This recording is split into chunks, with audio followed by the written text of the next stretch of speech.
Welcome to this week's episode of Paddy Talks Golf, powered by the beautiful people in 4 Golf Custom. That's Derek, Don, Jill and Christine, family-led business here in Ireland, based in Killeen Castle. That's where you have got to go for your tour level custom fitting experience, building better golfers every day. Zero tolerance workshop. You feel the difference between getting fit in 4 Golf and getting fit somewhere else.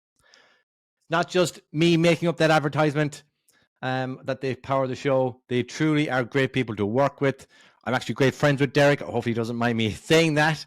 But the service they provide, the equipment they manufacture, because it is a component license, they build everything on site for you, for your specs. It is truly a great experience. I wish everybody could go through that service. It's a great gift if you're looking for a voucher or you have a birthday present for someone that you're thinking of. So please do check out 4golf.ie. Links in the show notes below. This week's episode is part 2 of a very special, well, I think it's very special. I really enjoyed creating and putting it out there. Part 2 of the Carne Golf Links special. We heard all about Fiona Meehan-Toher a couple of days ago, wherever you listen to that, or maybe you watch it on YouTube. I hope you enjoyed that one. We got some good feedback. And indeed, a couple of people have now booked to go this year. A couple of people from Ireland have decided to go and discover and experience Carne for themselves. And all I got to say to those people is you can't go to Belmullet, not play Carne, and not jump into that Belmullet sea pool. This week, it's part 2. It's with the esteemed gentleman that is Mr. Maguire, Gerry Maguire, chairman of ERIS, everything to do in Belmullet, and definitely at Carne Golf Links. A superb story, some great moments and memories shared, and also what they're looking to do in the future. Without any further ado, roll it there, Colette. How are you? I'm great, thanks. Good time of the year to relax and take it easy. And the customers are all gone, thanks be to God, since the 31st of October. So we have a bit of a rest. Although we love seeing them coming back. No sooner are we rested, we want to get them back in. And they start coming back, of course, in April, which is great, and livens up the place again. But we were full on last year. Like, we've got so busy over the last number of years. Sort of newfound fame, if you like. From 2,000 rounds to 13,500 visitor rounds. An extraordinary turnaround, really, and you're flat out really during the summertime, and it's great. But then, of course, at the end of it, you feel you need a bit of a break. I think we all do, and the staff do, because they give their fullest throughout the year. No, 100%, definitely. Fiona was in part 1 of this. I gather, pod. Yeah. So to give us some insight into, her experience of Carne since 2017. Before we get to Carne, though, Gerry, I generally ask people when they come on here, what's your earliest golfing memory? My earliest golfing memory was, I suppose my dad took up golf, and we used to have a caravan down in Donaghbate, very close to Corbelis Golf Club. I'm talking about the early 60s, that time of the year. And sort of fascinated with golf. Christy O'Connor was very much in the news at that time. I think he'd won the Irish Open in Woodbrook, I think it was, in the mid-60s. At that stage, I suppose, I was about, what age, 8 or 9. And as a 10-year-old, then I was allowed to travel to my grandmother's, which was down in Blackbird Villas in Phibsborough. And there was a park there opposite her house.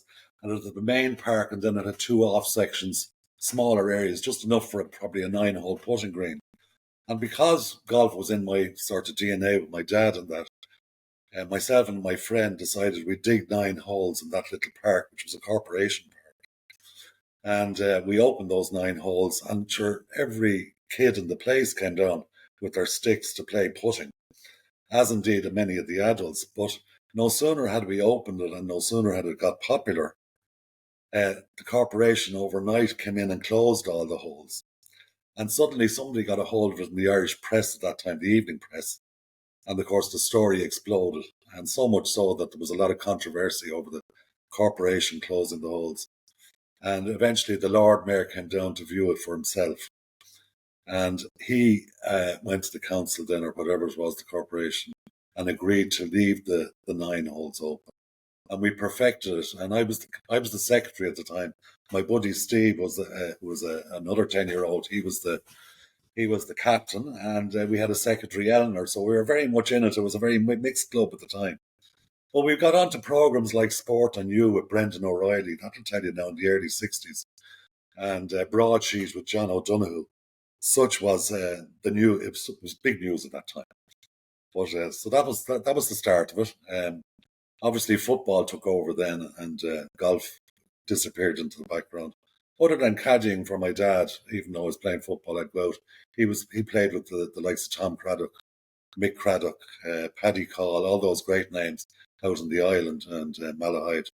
And I'd go out and caddy on a Sunday morning for not necessarily him all the time, because I got a few bob off the others. And that was it really till I played senior football with Oliver Plunkett's and the Brogans in the 60s and 70s, 80s, and until I broke a leg, and then that was the end of it. I had to do something else. So golf came back onto the scene, and I joined at that time Newlands Golf Club. I was a member of Newlands for about 15 years, and then traffic problems, became when you're just newly married. It was a sort of an 8-hour day to get over to Newlands before the M50 was built.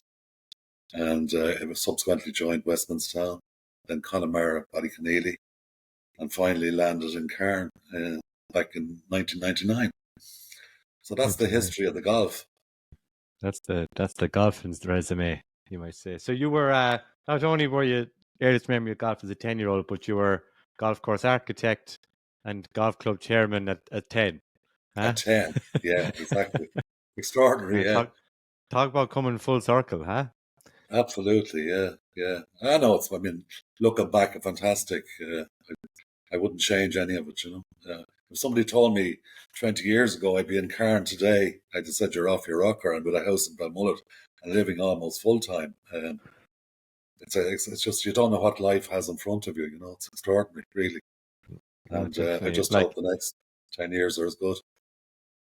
And no doubt they will. The rocket ship or the train that yourself and Fiona and the Carne team are on. A working life in Bus Éireann, right? Dublin Culminating Bus. Dublin Bus. Let's get that correct, right? There's definitely a big line of difference between the two of them. Culminating as HR director, managing 4,000 plus employees, trade unions. I've worked at a trade union or two. They aren't the easiest. What brought you to Balmullet and Carne I used to take the retired people down to Connemara when I was a member there as a sort of an annual get-together. And we played golf over the weekend, and we had a dinner on the Friday night. And it was just not to forget the pensioners within Dublin Bus. And we used to have about 25 or 30 would go on that, and we'd have a sort of a big dinner on the Friday night. And on this particular, I had a great friend down in Connemara. He died last year, Morgan O'Connell, in his 90s indeed. And he had a great friend up in Balmullet who happened to be the chairman of Carne Golf Links. And he said, would you mind if I brought a friend along to the dinner tonight? So he brought Michael along, and he planted him down beside me. And as we chatted during the night, Michael said, you might come up and try Carne. And I said, Michael, you haven't a hope of hell of getting me to Balmullet Golf Club. It's a 5-hour journey to Carne, and I'm not going near Carne or anything else. And we laughed and chatted about it, and he said, I'll give you a ring at some stage. And he kept ringing me for about 3 or 4 invitations that year. That was in May. And eventually I said to the wife, I said, listen, we'll have to do it once. And he had a teacher, he was past president of the INTO. And he had a big teachers outing in Balmullet in February of 99. And he said, would I come down and bring a few logoed golf balls from the company and that sort of stuff and help him out with prizes.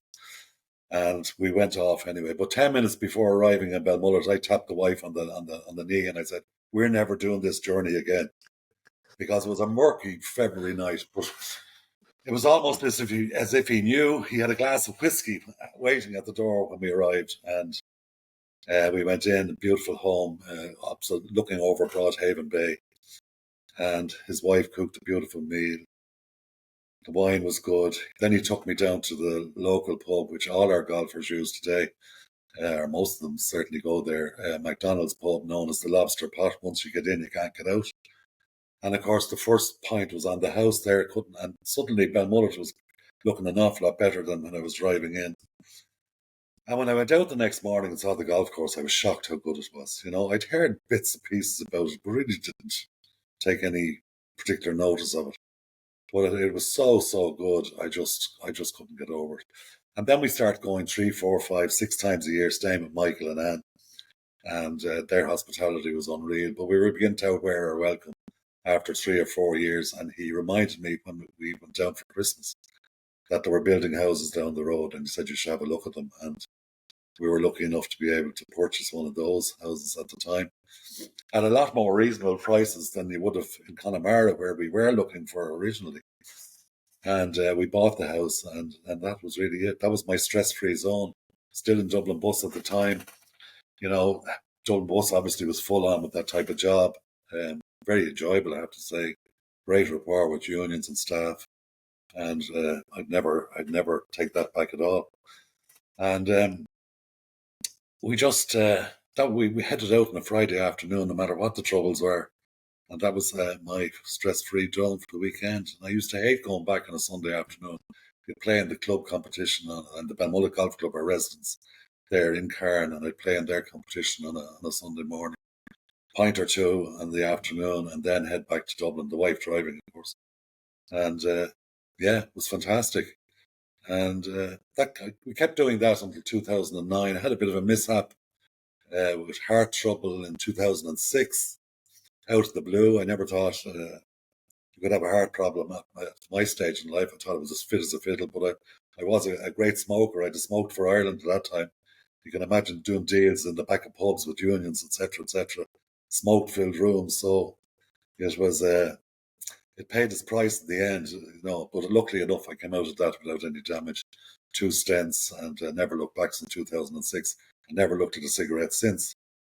But so I retired in 2009, a bit earlier than usual, but I put in a good shift at that stage, 35 years with the Dublin Bus, 2 or 3 years in the railway before that. And it was a great history in our family. My dad was a train driver. My grandfather was a train driver. And my other grandfather was a guard on the Galway train. So for me to get a white-collar job in CIE and become one of the managers was a proud day for the parents, I can tell you. And my dad particularly, they bet me into CIE. It wasn't where I wanted to go. I worked in insurance for 2 or 3 years, which I loved, up on Dawson Street, in the General Accident Insurance Company. My dad arrived one day with his small Vauxhall Viva with the mother, and he said, I want to see you.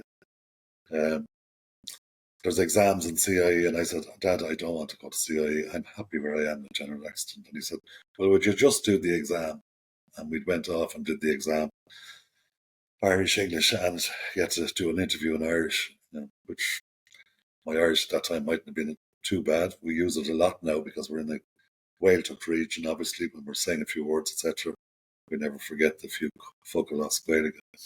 But I did the exam, and of course got the exam, and they said, you must, my mother told me aside, do it for your dad, So I went into CIE, and I was, if you can imagine, I was working with a beautiful suit on me in Dawson Street in the General Accident Insurance Company.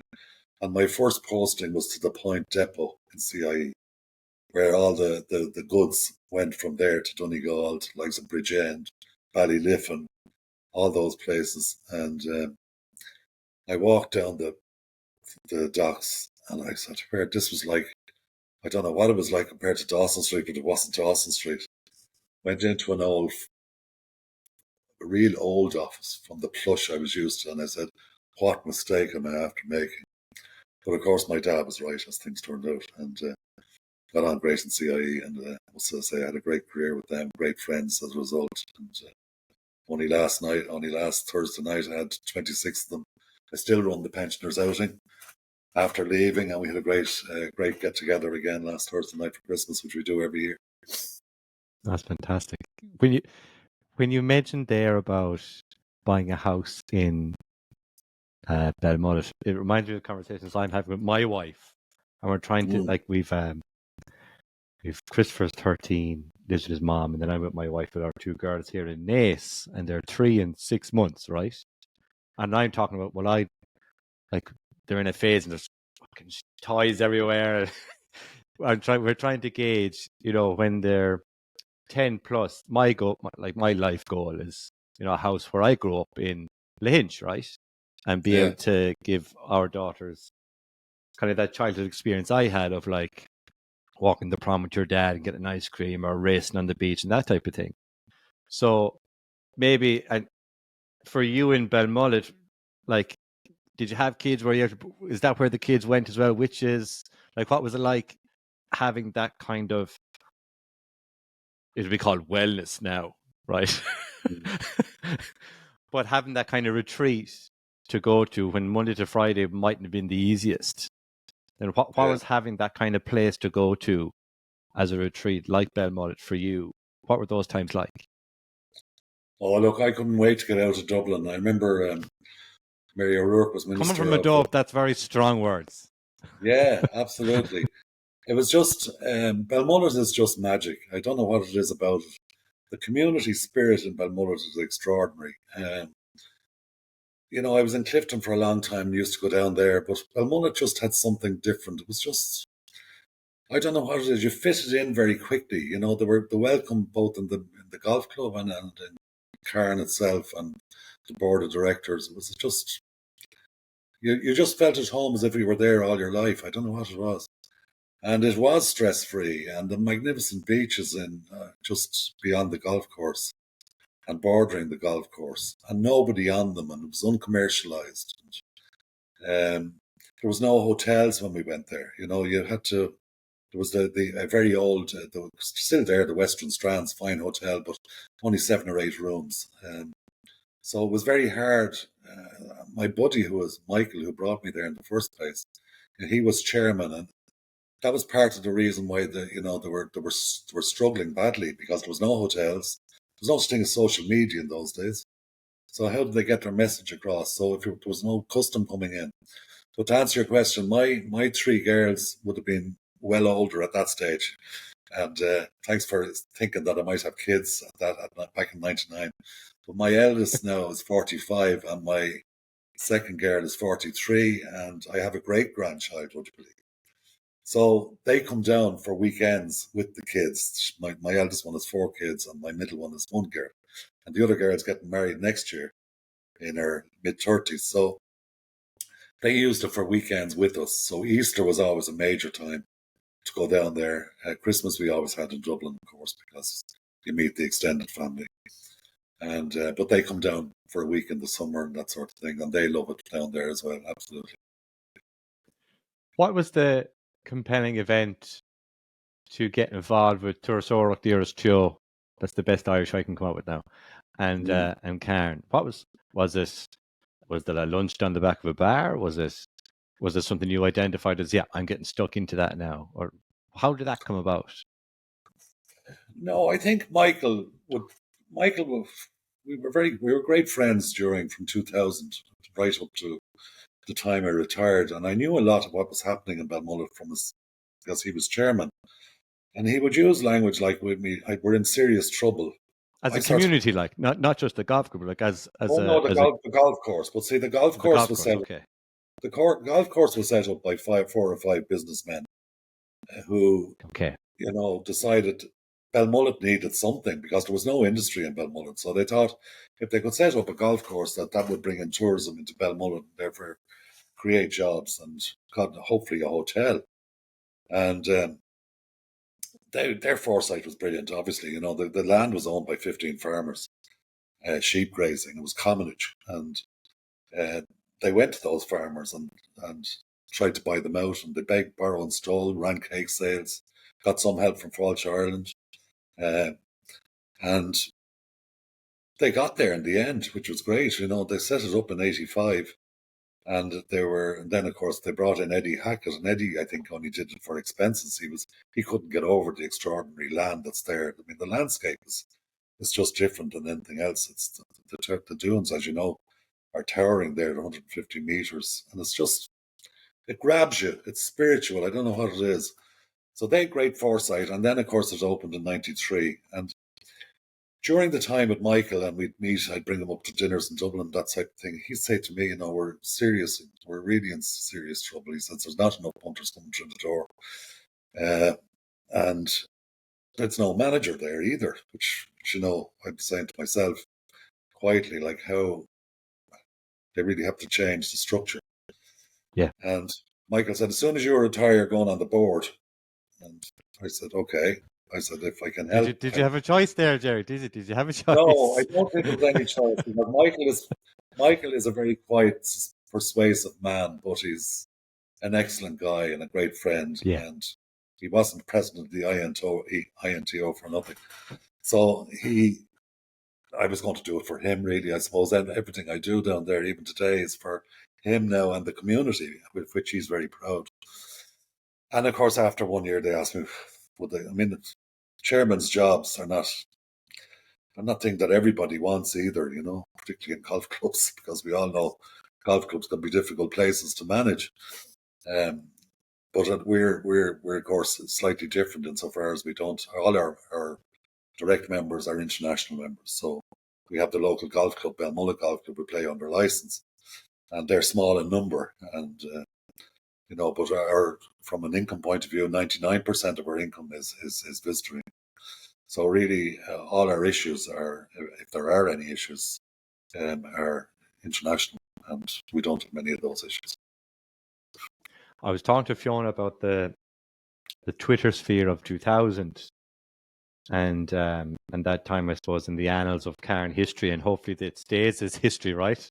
That type of macroeconomic climate.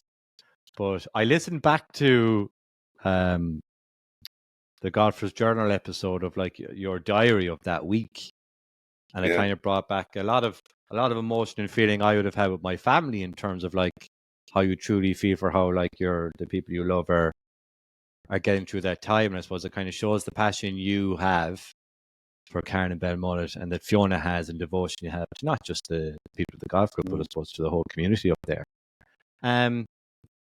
Is there a specific, I suppose, memory that stands out as like, when you look back now, like, how did I get through that? Or thanks to X, we got through that?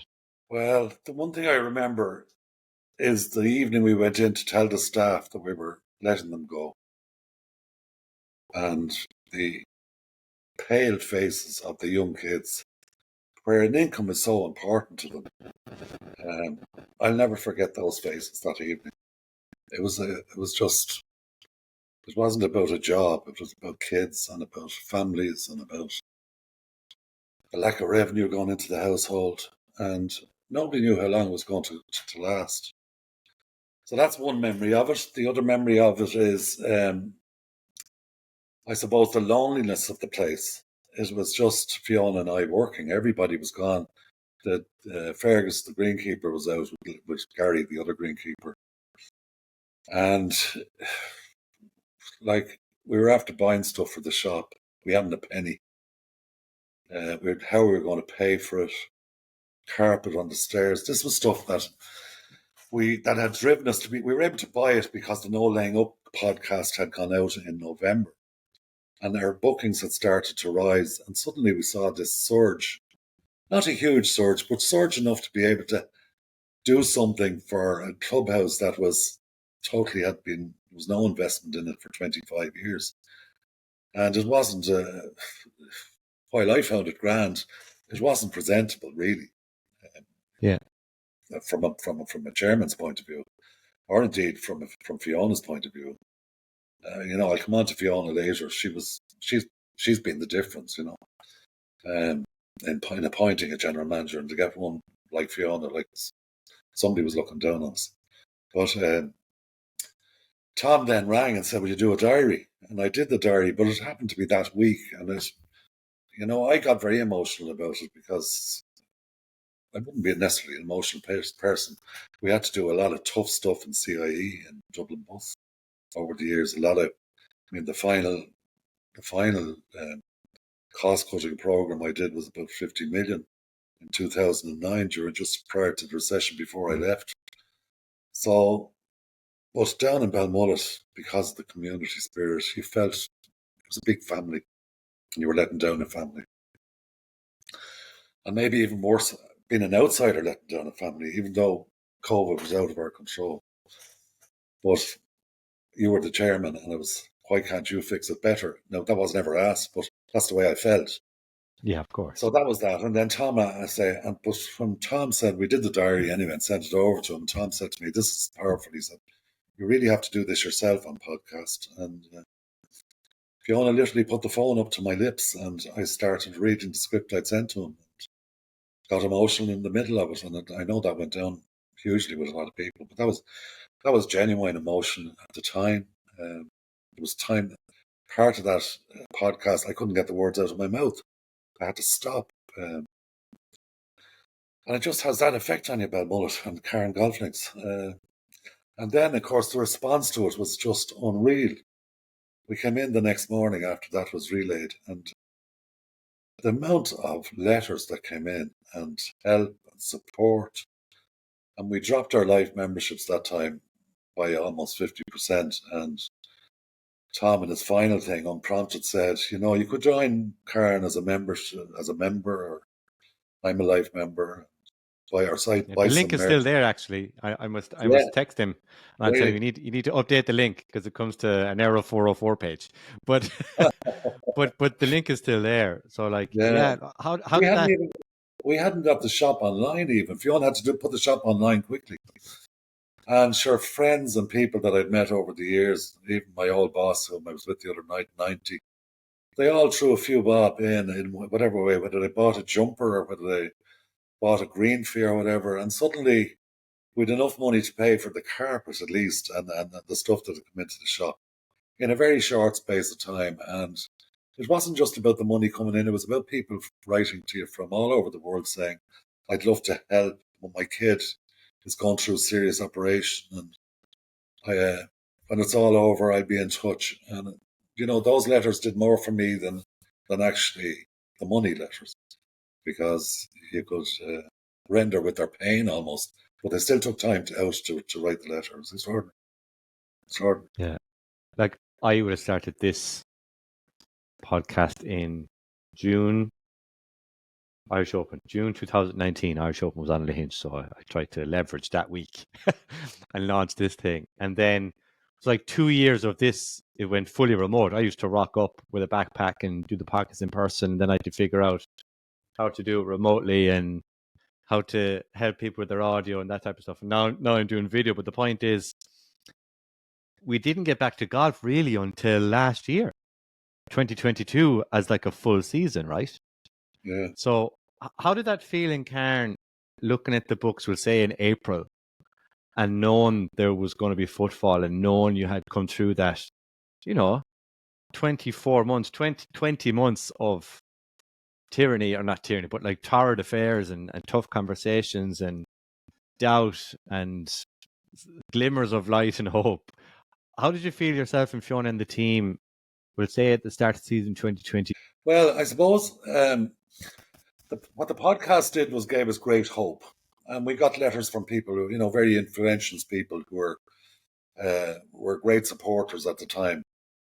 And while we did no trading, the podcast year saved us in terms of what people bought in the shop and the few life members. I think we sold around 40 to 45 life memberships. So we were grand from a financial point of view. We were tight, but we were able to get through it. The one thing I'd say what it all did was it improved the domestic market hugely. And of course, during 22, although was there gaps in 22, I can't remember now. But certainly in 21, during the gaps, 21, yeah. the Portugal guys, the guys who went to Portugal and Spain and these places couldn't travel. So what did they do? They looked up places like Carne, and they came to Carne for weekends during, there might have been a 3-week window when you could do something, and then it would close down again. And they all learnt about Carne and couldn't believe, no more than I could myself when I went there in 99, how good the course was. And of course, those guys, the domestic market went up so well, so that kept us rolling. And we were delighted to improve our numbers domestically, because maybe we were over-reliant on the international market, because, if anything happens in the future, you need your domestic market equally to your international market, and at least have a closer balance. I don't know what it would be now at the moment, if Fiona could tell you, but I'd say it's probably around 60-40 now, Yeah. international versus domestic. And all those guys who are gone back to Portugal and Spain, they're still giving us a shout today because they come back for the weekend. And a lot of them, I think, also are younger golfers. We've a lot more coming now in their late 20s, early 30s. Guys who are, sort of doing well in business. They've done well early in business. And they're colleagues and from college, and they meet up no more than I did with my pensioners. They're meeting up as a reunion, and they're going to Carne, and they're having a blast in Belmullet for a couple of nights and in the clubhouse. And they're great guys to have. Great guys. So that's how we've got through it, really. No, it's a great story, and it kind of tells us all. It wasn't that long ago when we couldn't go anywhere. No. 2-kilometer limits, and all this jazz. Because our daughter was born at the very start of it, like March 2020, the 23rd. Oh. They couldn't have been into full lockdown when she was 5 days old. So I was going to be in lockdown no matter what happened. Do you know what I mean? But yeah. But literally, there's a shop just inside 2K. It saved our lives here a little bit. But I see Carne as like one of the golfing meccas of Ireland, having only been there for 36 hours myself. I brought a friend of mine, Owen, and Owen generally is the man with the camera taking pictures, but he started golf this year, so I've been bringing him around, like, we live in Kildare, like the K clubs or the Heritage or the courses around Dublin. And that time we went up with G, it was kind of like a 5-day sprint of 7 courses, right? And out of all of them, I says, okay, you've had pretty nice experience of golf in the last 3 months since you started. Where's the best of the 10 you've played now? And he's like, Carne. It's like, I couldn't hit the ball, but it's the best golf course. Do you know what I mean? So the quality of golf didn't affect his opinion of the course, which so often distort someone's opinion of a place, which says a lot about Carne and the biblical, dunescape you're walking through. I also see Carne, like I said, like one of the meccas of Irish golfing, like the Ross Pennants and the Waterville. It's like you have to go there and experience it. But I think Carne's a bit different, that people go there with like close friends, or they definitely make a couple of days out of it. You're not going to day trip to Belmullet, right? And I think people use the golf links as a time to catch up with maybe people you mightn't hang around with from week to week or month to month. Is there a certain scenario or story you've heard or you've had in Carne yourself where you're like, yeah, that's one of the stories like that you tell at the bar when someone says, you're from Belmullet, what's the crack up there? God, yeah. Well, just to go back on the golf front, you get some guys come in and they after it, and I'd say, how'd you get on? Because we spent a lot of time meeting and greeting. That's one of the things that we do. One or others are generally always there to meet the bus when it arrives and to make sure that we wave goodbye to it in the evening time. And some of them will come in from the golf and they'll say to you, I say, how'd you get on? Well, it beat me up, but he said, you know what, I don't care. It was just wonderful being out there. And I think that's the general thing with golfers out there. And they come back to be beaten up again, if you like to use that phrase, his phrase. I don't know. And then, of course, McDonald's Pub is our 19th hole. Sure, the stories down there at night time about the snake hole, the number 8 on the Wild Atlantic Dunes course. It's the most talked about hole in Ireland. It mightn't be. It's one of the best holes, but it's not the best, I'd say. In Carne, the 17th, you have the John Garrity story, who wrote the book about ancestral links, played it 18 times and still hasn't parred it. And every time he comes back to par it, and he's playing off 10, but he just can't get his head around the 17th hole.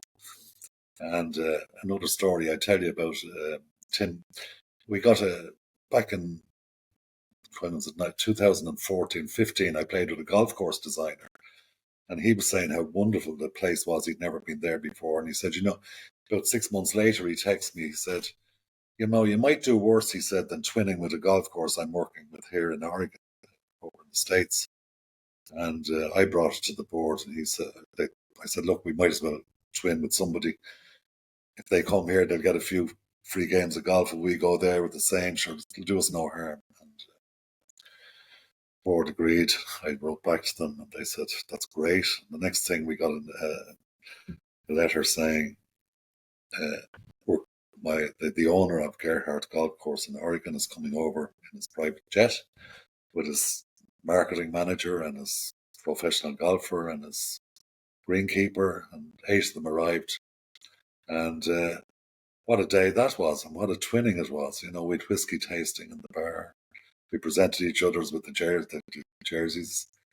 And at the end of it, he said to me, and we were all fairly jarred, I suppose, at the end of a night. And they were all trying to convince him that he had Mayo noses or a Mayo eyes or brown eyes of Mayo. And he said to me, I might bring a gang over to me, he said, over in Gerhardt. Little did I know at the time he was the owner of Columbia Sportswear, Tim Boyle, who has become a great friend of Cairns. And the next morning, of course, I hadn't an earthly of thinking of bringing anybody over to him, even though I said I would. But the next morning I thought about it, a lovely man. And 29 of us went over 2 years later, and what a blast we got over there. I mean, they have the oldest links course on the Pacific Ocean. Opened in 1895 and we opened in 1995. It was 100 years between us. And he just gave us 4 days of the most wonderful hospitality. If you think the Irish are good at hospitality, go to Tim Boyle and over in Gerhardt. I can tell you, we're not at the races at times. And that's been a marvellous twinning. They've been over and back to us, telling us their stories and we telling them our stories. And it's just... No more than I think people come and they feel that community spirit. They feel the welcome, and they don't have to, they almost know it before they get to the door, you know. I think even when Bill Murray was here, he obviously wanted somewhere that was going to be not in the limelight. And you could see the minute he got out of the bus that day that he wasn't going to be in the limelight. That we met him, at the door, and I could see he relaxed so quickly, you know. He lashed out the fun. He wasn't looking around him. He didn't have to worry about because people weren't worrying about him. We all knew him, but he was treated like everybody else who came in. And just we enjoyed his company. He enjoyed ours. Some great photographs. And he's treated the same as everybody else that comes to Cairn. And he just blended in so well too with the staff. He looked after the staff so well. The caddies, all his family. You know, they're great. I mean, to be involved in anything like that is wonderful. Never did I think I'd be involved in anything like this. Fiona talked us through the fleet of e-buggies. I think I got the first use of one when I was there in September. There's upgrades to the courses this winter in terms of surrounds on greens and pathways. And there's a long-term plan of Cairn Village. She didn't call it that. I'm calling it that, of the colleges. So hopefully that goes through and that becomes a thing. I want to ask you, I think the start of the No Laying Up video, which is one of my favorites, that whole series. I think you said there was green fees were up 10% to 6,600 at the time they came in 2019. And I think you can obviously tell me if I'm off. Up around 13,500 or 14,000 this year, just gone 2023. Well, in numbers, yeah. Yeah, in numbers, yeah. Numbers, yeah. Correct. What difference does that mean to you, to Cairn, and to Belmullet? That footfall in numbers. Oh God, it's an incredible feeling. You know, my first, I became chairman in 2012, and really it was, you could have run away. It was that bad, you know. And there was often times I felt like it, and I said, I tried to bring my experience to bear, I suppose. I said, we have to look at, I watched and looked and listened for 2 years. I did nothing. I let it be as bad as it was. And then I said, it was time to stop. You know, I put a plan together, a restructuring plan. We hadn't enough greenkeepers, and yet one of the first thing I did was reduce the greenkeeping staff just to cut costs and to get the place into better shape. And the one thing I needed was a good manager. So while I did the viability plan and we did the cost cutting and we did all that sort of stuff, and we put a little bit better shape, we got a better knowledge of the place. Those of us, and I had a great board with me, I have to say, who stuck with it too. We set up a management team separate to the board to look after the daily operations, of which there's 7 people. We meet now every 4 to 6 weeks. And of course, the biggest thing of all was bringing in Fiona as the general manager. And what a general manager we got. I mean, general manager of the year 23, Fiona should be general manager of the year, as far as I'm concerned, for the next decade. She added to what I had done hugely. I had only put in the whole HR side of things right. I think I got it nearly right. And then she is, with her financial and business background, bought the rest of it. She said in the beginning, we might have to go into receivership. It was that touch and go. We didn't. We worked out a plan, as we do every day of the week, when we meet. And we got through it. Tough times. And then gradually the podcast helped. And then while COVID came, then Tom Coynes helped. And suddenly we weren't looking over our shoulders because we had paid our bills.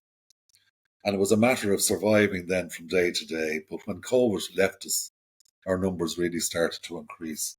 And then we were able to do extra things with the clubhouse. We clapped out fleet of buggies that weren't very good, they were breaking down regularly. And the Dunes course, for elderly people who are not that fit, they do need buggies, there's no doubt about it. So we only had 8 of them, and we were constantly, having to say, sorry, they're all out today. And that wasn't good from a customer relations point of view. And we had to bite the bullet on that. And look, as soon as we had the money, the first thing we did was get the new fleet of buggies. And we now have 18 to 20 buggies. 18 of our own and 2 member buggies that we use. And they're out a good bit in the summertime. So that created another issue because of the rugged terrain on the golf course. The buggy, you'd be bumped around in a buggy, if you had a bad back, it would be the greatest thing. So this year now, because we've been allowed to invest and because of support, all our pathways are being done over the winter period, both turf and sandstone, whichever is appropriate, without taking away the actual aesthetics of the course. And that'll be finished hopefully by the end of January, and that'll make it a much more, not just for buggies, but for ease of walk as well, with caddy cars and electric caddy cars. So that's a huge investment. Last year we did the first TT complex. Again, that was something that, we had to get agreement from the board and put a case up, and the board agreed, and the management team. And what a job Ali McIntosh and his team did for that. I mean, we changed our signage. Yeah, we changed our signage. We made our signage very simple, coloured signage, rail sleepers with either the white course or the orange course, orange being the Hackett, white being the Dunes. And that has gone down very well with all our visiting golfers this year. They saw the difference between one year and the other. So, yeah, it's great. We don't have to think about, you never take your foot off the pedal, but we don't have to look over our shoulders where the next penny is coming from that we used to have to do right up to 2019.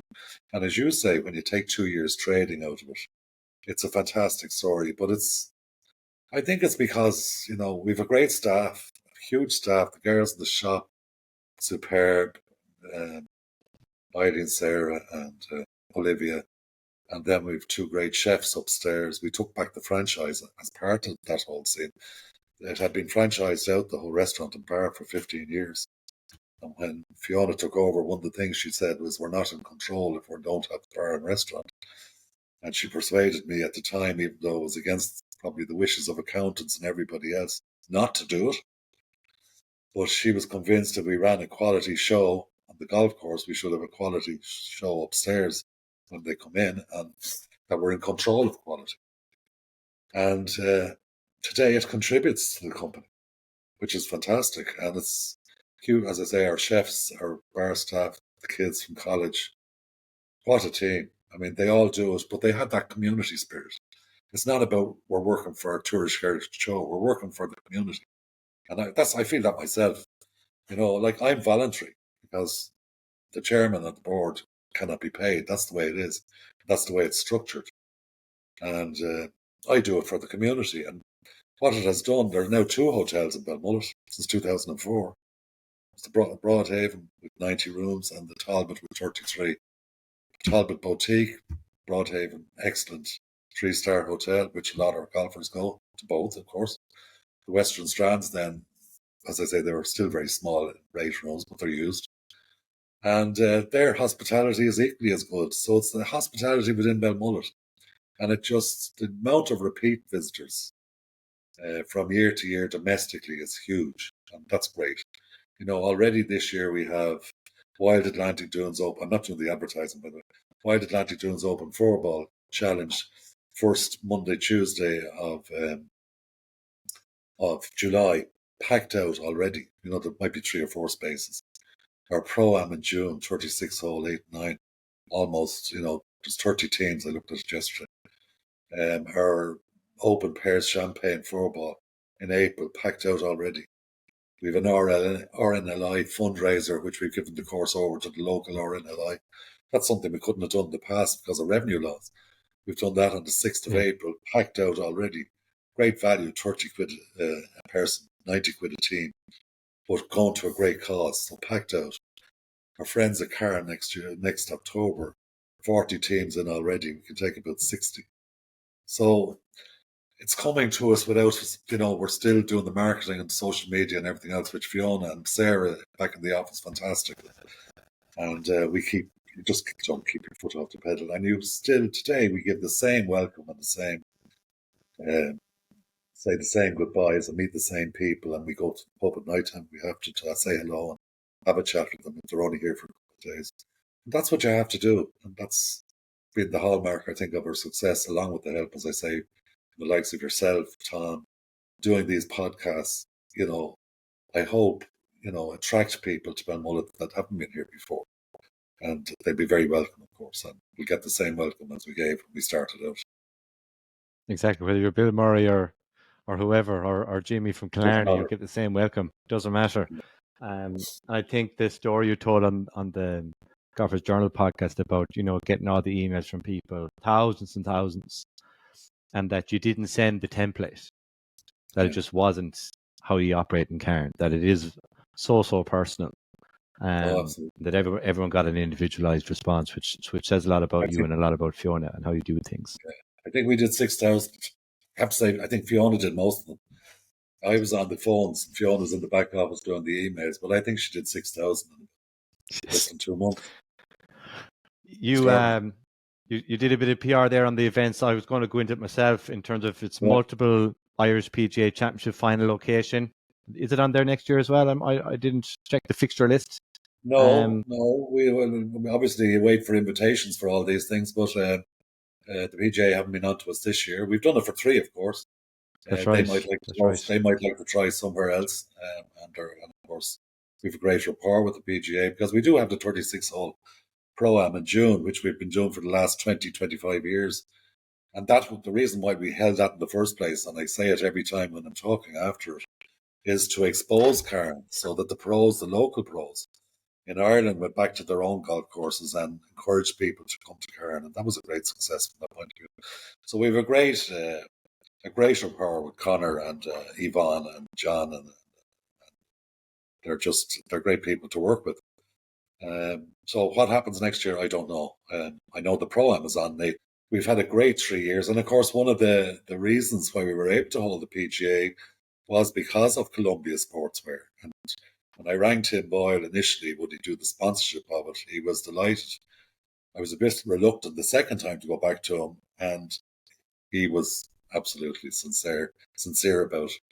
Love to do it again for you. If it's, in his words, he said, if it's going to do something for Cairn, I'm absolutely pleased to do it. So when I went back in third year, I was certainly, chancing it, but knowing the man he said a 3-peat, which they call it over there.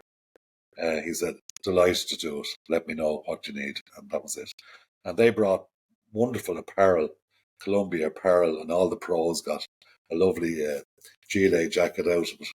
and indeed as many of the supporters and indeed some of the people who came to watch. So very, very generous sponsorship, very generous man. And Columbia, as we know, is really a great brand now, the great shop in Trinity Street in Dublin, and all going well in Ireland for them. And so, yeah, great partnership, great partnership. You know, we'll be going back there, I think, in 2025 with a group.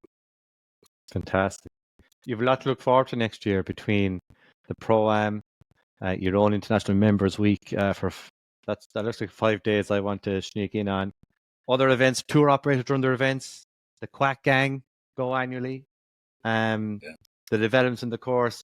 But what outside of all those things and meeting all those people and the return visitors and new visitors, what are you most looking forward to in 2024, Gerry? Well, I just hope in 2024 that we can give our customers and our visitors the same attention that they got last year. I'd be very interested to see, and for them to see, all the great changes that we've made now over this winter. Because we try to do something year on year incrementally as money comes in to improve the standard. We'd love to be in the top 5 in Ireland at some stage. So there's a lot more work to be done, but we're getting there. So look, I look forward to the meet and greet of all the people that come. As I said, it can be Bill Murray or you can be whatever. We'll give you the same meet and greet. That's what I do. I was in HR. I always loved PR. And I got the chance to do the PR side in Carne. And by God, have I got it in spades. And the friendships you meet and the new friendships that I meet and the invitations we get. You know, we start off the PGA show in January, where we go over there and we meet the people that we talk to on the phone. That's a wonderful week, face to face, rather than the phone. We meet people in New York that are big, great supporters of Carne, who love to know what it's all about, what we're doing, and they're passionate about it, even though they're over there. And they can't wait to get back to see what the changes we've done. So it's great to be able to bring them around and, you know, show the changes, listen to their views. And we do take the views in, of course, of all our customers and try and improve. If they think it's worthwhile and we think it's worthwhile to do something, we do that. So I hope the success continues. As I say, we have a great board. I hope the community even gets more established in terms of support they get from Carne. I think the one thing I'd like to see, if you're asking me a direct question, I would like to see huge progress on the village and the 10 links cottages. I think that's a must for Carne. It's all our overseas members say that'll be our game changer. And I know Fiona is of the same mind as myself. And we're really pushing hard on that. We have very good architects. The cottages themselves look absolutely amazing. Very modern, up to today's standards. And if we get that right, I think that'll be a huge opener for Carne, for more business. Because the hotels, 2 hotels is insufficient for Belmont. It's got so popular now. One of the hotels is very busy with weddings at weekends, so accommodation is an issue. And as I say, we've great supporters who would love one of the cottages. And I don't think there'd be a hard sell at the end of the day. So I think that's the main thing we should do that. And we get that up and running, I think, by the end of the year, get planning permission through. That'd be a great job done. Fantastic. You can put my name into that for one of those timeshares anyway. That's a fact. Indeed. What question does Gerry Maguire not get asked? What question does not get Gerry Maguire get asked? Why does he do it? Why does he do it? Why do you do it, Gerry? I don't know. I suppose I retired when I was 57. And, anybody who retires, at least I wouldn't be one for sitting around. I would need something to do. It was a great opportunity to help out, bring my experience too. And, I have friends today who are older than I am with Alzheimer's and things like that. Guys who I knew all my life, very sad to see it. And, I'm a great believer in keep going as long as you can.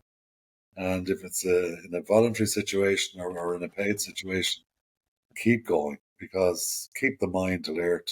I think that's possibly one of the ways to avoid, that type of illness, which is shocking for some families, and you see what's going on. And my daughter's father-in-law who I worked with in the same boat at the moment, and, sad. So I'm going to keep going as long as I can, as long as I'm allowed to at home as well, of course, because it's a big commitment.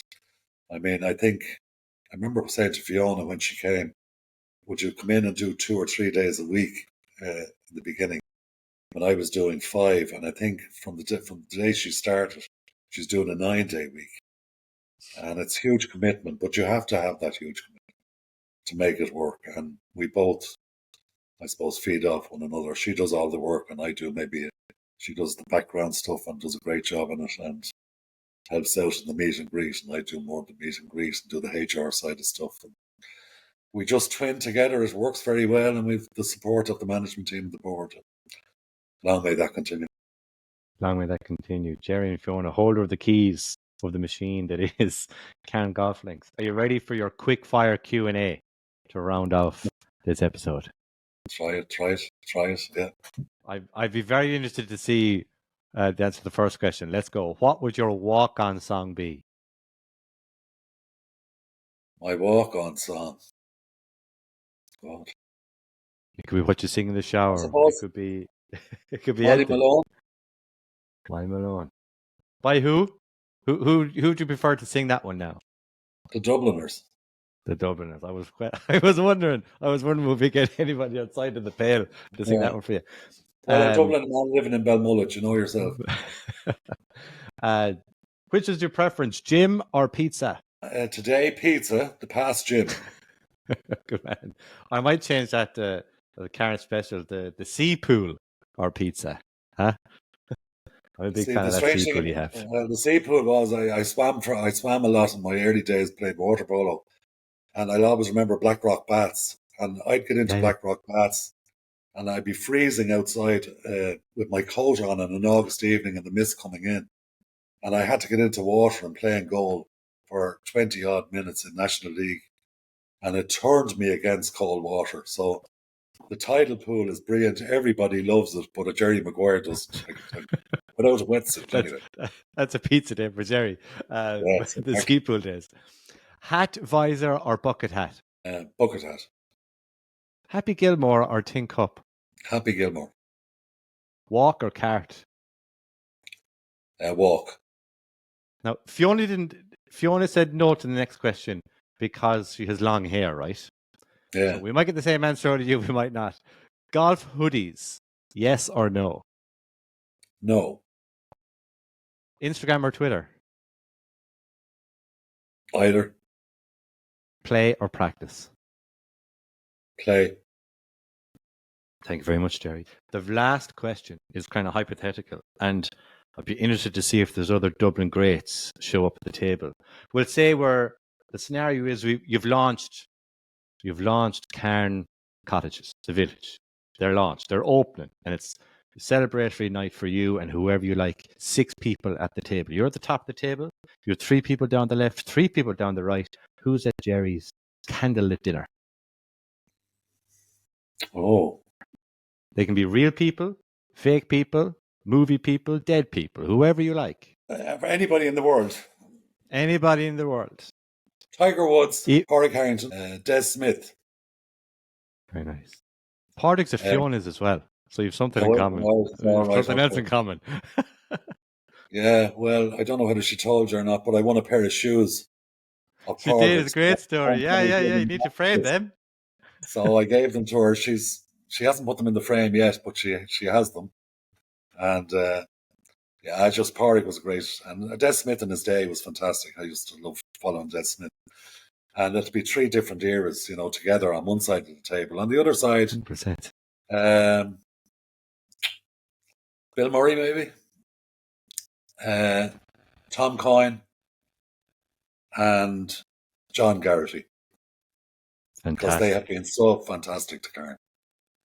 Fantastic. Gerry, thank you very much for your time. Really insightful. Thanks for sharing the stories and Thanks, Paddy, sharing yourself. what's to come. Looking forward to getting back up ASAP to Yeah, Ballinullet for a pleasure to sea have swim you. and 18 holes. Look forward to that. We'll have a great day. Thanks, Gerry. Thanks, Paddy. Thanks a million. I hope you enjoyed this week's episode with Gerry Maguire.